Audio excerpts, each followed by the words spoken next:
The locker room felt sealed off from the world, as if it existed outside of time.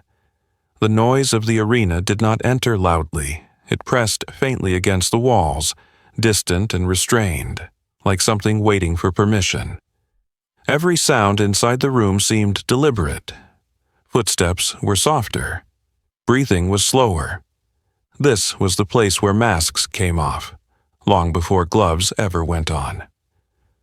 Muhammad Ali sat alone on a narrow wooden bench, its surface marked by years of waiting, tension, and unfinished thoughts.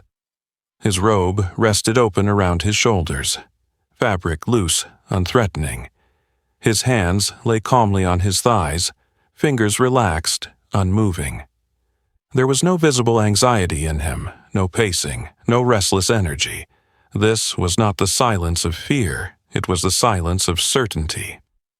The door opened slowly, without ceremony, no knock, no warning. A man stepped inside and closed it behind him with care, making sure the latch settled without sound. He wore a black hat, structured, deliberate, casting a clean shadow across his face. Not theatrical, not dramatic, just intentional. The kind of hat worn by someone who preferred not to be remembered clearly. He stood near the door for a moment, allowing the room to acknowledge him before he acknowledged it. Then he walked forward, each step measured, controlled, as though he were counting them silently. Ali did not look up right away. He felt the presence long before reacting to it. "Good evening," the man said. His voice was calm, smooth, carefully neutral. A voice trained not to leave traces. Ali raised his eyes slowly, not sharply, not defensively. He looked directly at the man's face, studying it without urgency. He did not respond. The man reached inside his coat and produced an envelope. It was thick, dense. Its weight was obvious before it ever touched the bench. He placed it between them carefully, aligning it with the edge of the wood, adjusting it slightly until it sat perfectly straight. Even this mattered to him. "You don't need to open it," the man said quietly. "You already know what it contains." Ali's gaze did not move from the man's eyes. The envelope might as well have been empty or full of paper. "There are nights when a fight becomes history," the man continued, "and nights when it fades the moment it ends." He paused, letting the words settle into the room. "This can be the second kind." Outside, the crowd surged briefly, a distant wave of sound that rose and fell again. Inside, nothing shifted. Ali leaned back slightly, crossing his arms, the bench giving a faint, tired creak beneath his weight. Still, he did not reach for the envelope. The man adjusted the brim of his hat just enough to lift the shadow from his eyes. They were steady, confident, used to being obeyed. "No one would judge you," he said. "These arrangements happen quietly, they always have." Ali finally spoke. "Say it clean," he said. His voice was low, even, stripped of emotion. Not dismissive, not curious, exact. The man nodded once, appreciating precision. "You lose tonight," he said, "on purpose." He allowed a moment of silence to follow, as if to give the sentence space to breathe. "Not obviously," he added, "just enough to look real, a mistake, a delay, something small." Ali's eyes dropped to the envelope for the first time, not with interest, but with evaluation. He assessed its presence without touching it, as though weighing something invisible. The envelope sat between them, heavy with assumption, heavy with certainty. The man waited. He was practiced in patience. He knew that silence often worked better than pressure. Ali lifted his gaze again, his expression unchanged, his posture unmoved. And in that long, controlled stillness, one thing became unmistakably clear. This room was no longer about money, and it was no longer about a fight. The silence stretched, not awkwardly, but deliberately.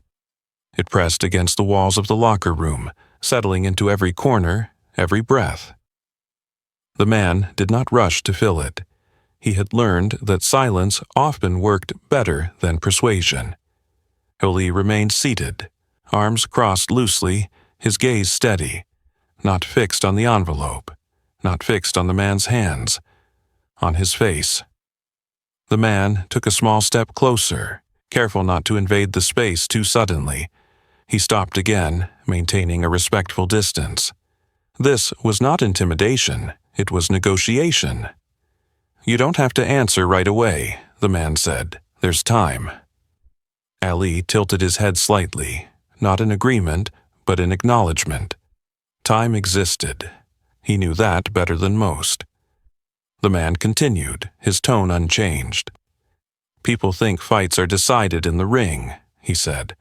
"They're not. They're decided long before that, in rooms like this." He gestured gently, not around the room, but toward the bench between them, toward the envelope. "This isn't about weakness," he added. "It's about understanding how the world works." Ali listened without reacting. No nod, no frown. The man's voice remained calm, but beneath it was a quiet confidence, the kind that came from believing outcomes could be arranged.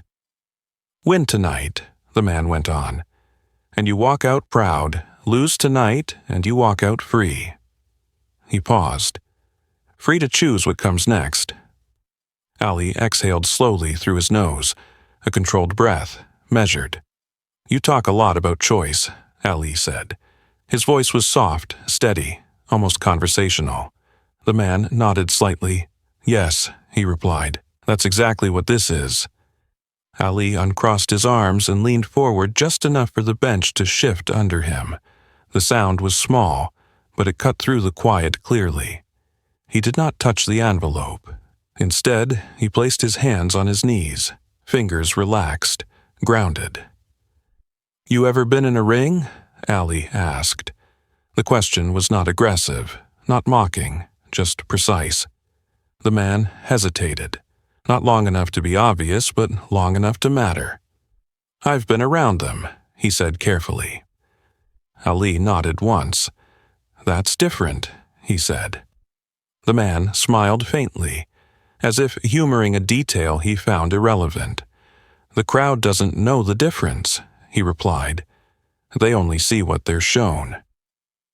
Ali leaned back again, eyes narrowing slightly, not in anger, but in focus. "You think that's what they see?" he asked. "Something they're shown?" The man adjusted his stance, shifting his weight from one foot to the other. For the first time, his certainty thinned just slightly. "They see a result," he said. "That's all that matters." Ali's gaze hardened, not sharply, but deeply, as if something had settled. He looked again at the envelope, not at its promise, at its assumption. The man followed his eyes and allowed himself a small nod, sensing progress. "It's simple," he said. "You take the money, you lose quietly, everyone moves on." Ali did not answer immediately. The locker room felt smaller now. Not claustrophobic, but concentrated. The distant crowd roared again, louder this time, closer. The night was moving forward whether they agreed or not. Ali lifted his eyes back to the man, and for the first time since the door had closed, the calm in his expression carried something else. Not anger, not pride, but resolve. Ali stood up slowly, not abruptly, not to make a point. Just enough to change the shape of the room. The bench creaked softly as his weight left it, a small sound that felt louder than it should have. The man noticed it. So did everyone else, though no one else was there.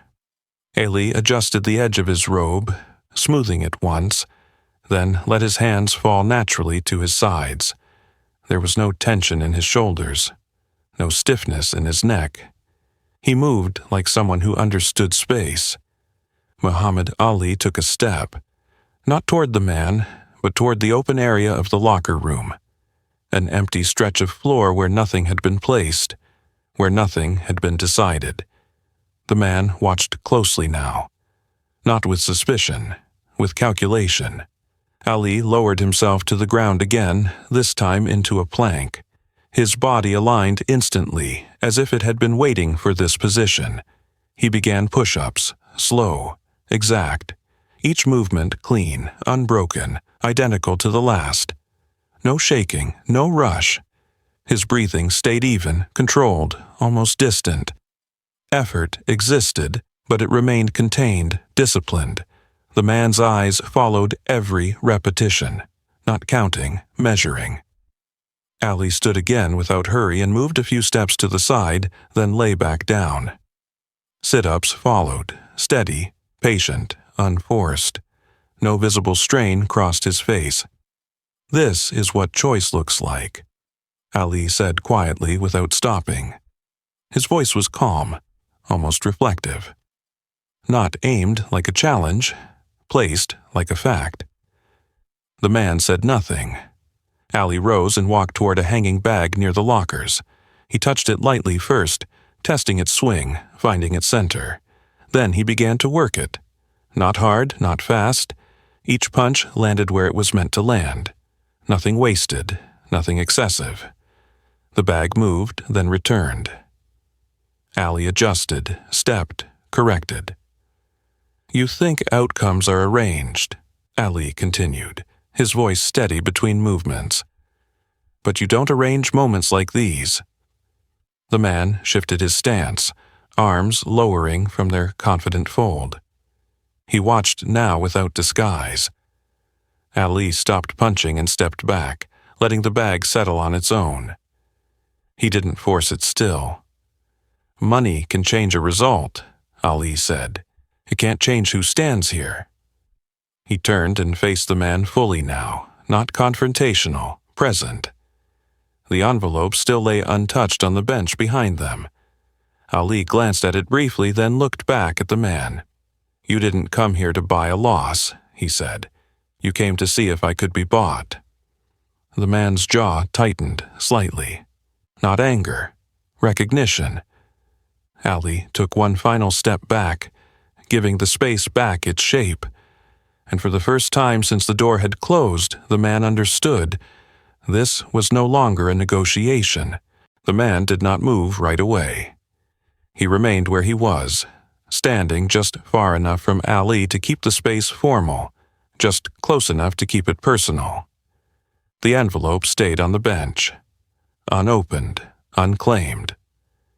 For the first time since he had entered the room, the man's posture shifted, not dramatically, not visibly to anyone else, but enough to signal adjustment. His shoulders relaxed slightly, his certainty recalibrated. "You're making this heavier than it needs to be," he said at last. His voice was still calm, but something in it had softened, not weakness, caution. Ali did not respond immediately. He walked slowly back toward the bench, not to sit, but to stand beside it. The envelope rested there like a question that had already been answered. Ali placed one hand on the bench, fingers spread, grounding himself in the moment. "You came in here thinking weight decides things," Ali said quietly. "Numbers, money, outcomes." He paused. "That's not how this works." The man adjusted the brim of his hat again, more out of habit than intention. The shadow shifted across his face, revealing eyes that were now studying, not assuming. "You don't understand what's at stake," the man replied. "There are people watching tonight who don't care about pride." Ali nodded once. "I know," he said. "That's why they sent you." The sentence landed without aggression, without accusation, just accuracy. The man exhaled slowly through his nose. A controlled breath, similar to Ali's earlier one. Mirrored, whether he realized it or not. "You could walk away richer," the man said. "No speeches, no consequences." Ali's hand left the bench. He straightened, his posture calm, unyielding. "I already walked in rich," Ali replied. "I don't need to leave heavier." The man looked at the envelope, then back at Ali. For a brief moment, it seemed as though he might reach for it. He didn't.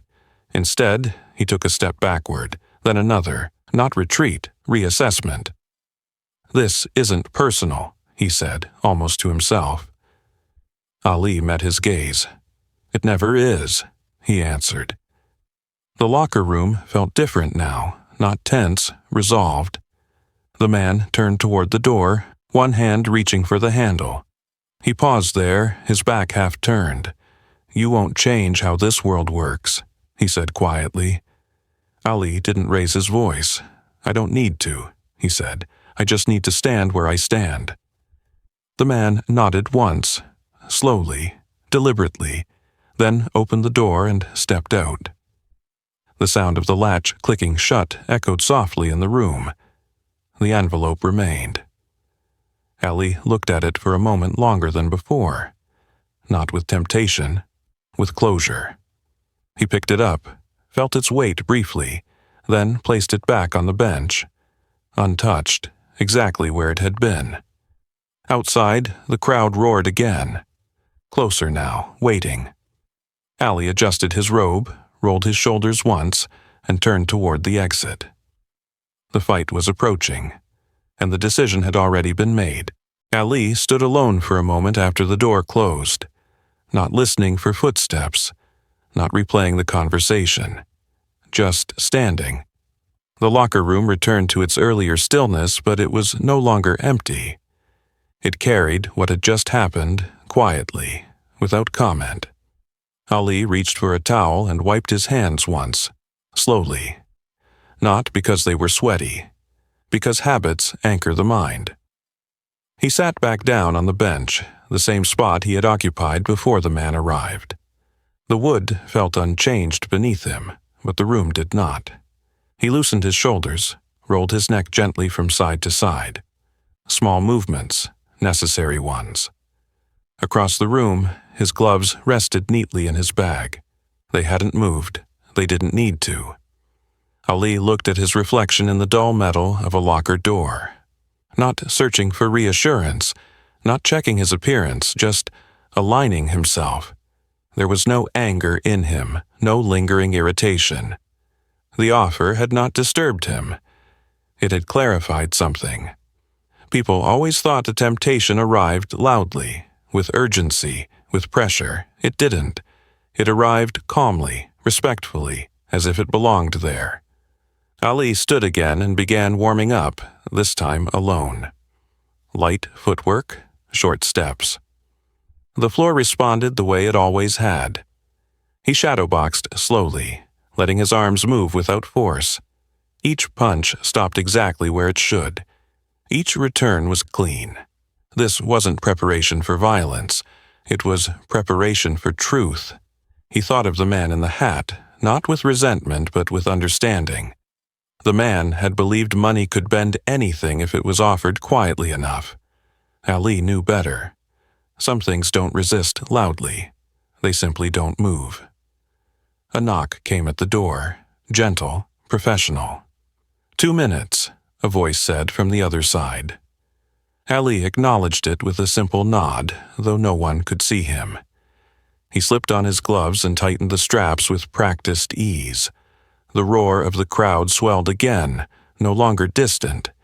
It pressed closer now, impatient, alive. Ali took one last breath in the locker room, deep, unhurried. The envelope still lay on the bench behind him. He didn't look at it this time. He walked toward the door with the same calm he had carried all evening, unchanged, unbought, unmoved. And as he reached for the handle, it was clear. The lesson had already been delivered. The ring was only the stage that followed. The corridor outside the locker room narrowed the world. Footsteps echoed briefly, then DSAP lights brightened, not harshly, but with intention. Muhammad Ali walked for no rush, no pause. The noise met him gradually, as if respecting the calm he carried with him. Chants formed and broke, voices blended into a single presence. Ali didn't look for faces. He didn't. He stepped into the open, the ring waiting exactly where it always had. Ropes still. Canvas clean. This was not where decisions were made. This was where they were revealed. As he climbed the steps, his hands rested lightly on the ropes, not gripping, not testing, just acknowledging. The bell had not yet rung. There was still time, but there was no doubt. Somewhere, far from the ring and already fading into irrelevance, a man in a black hat was leaving the building. No envelope in his hand, no leverage left to claim. The lesson had not required threats. It had not required force. It had required stillness. Ali stood in his corner, listening, not to the crowd, but to his breath. Steady, unchanged. He understood something many never would, that integrity does not announce itself, it simply remains. When the bell finally rang, it sounded clean and sharp. A beginning, not of violence, but of honesty. Ali stepped forward, light on his feet, clear in his purpose. Whatever happened next would be earned. Every moment would belong to him. And long after the night ended, long after the crowd dispersed, long after the lights dimmed, the quiet decision made in that locker room would endure, untouched, uncompromised, and complete.